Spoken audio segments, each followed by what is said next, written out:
Régulièrement, lors de mes voyages, j'ai vu des posters du Château d'Aigle. Une fois notamment, c'était en Crète.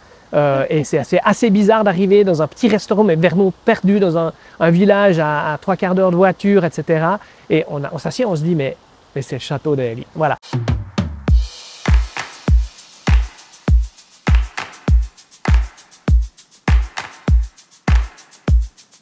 Ah ben c'est la nature, c'est clair. Donc c'est ces montagnes, c'est cette verdure, c'est l'eau aussi, hein, qui on sait est un bien précieux.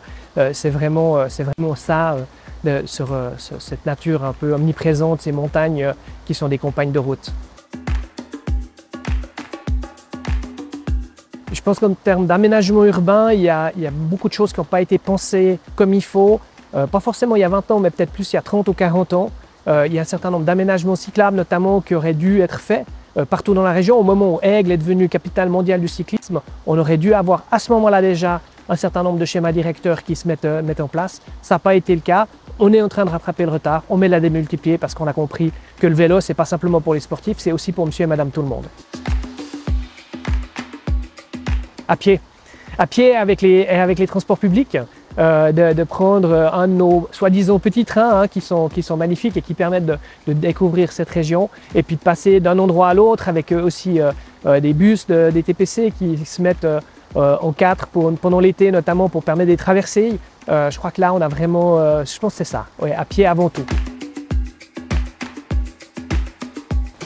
Alors, la flange, qui est un des produits qui sont au patrimoine culinaire suisse, hein, qui est un des 35 produits vaudois. La flange, c'est un pain qui est troué parce qu'il est mis sur un bout de bois, comme ça, et maintenant il se fait que sur commande, hein, mais vous pouvez l'avoir au CP. Ouvert, franc, rigolard, travailleur.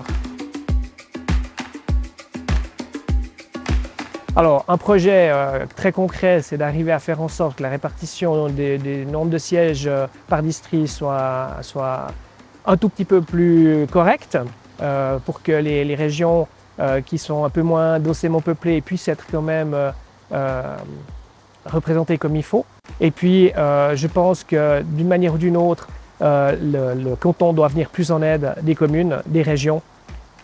Plutôt que de baisser la fiscalité, il faut réattribuer les moyens et faire en sorte que les communes puissent avoir plus de moyens pour faire le travail directement à la base, parce que c'est nous qui avons le premier contact avec les citoyennes et citoyens.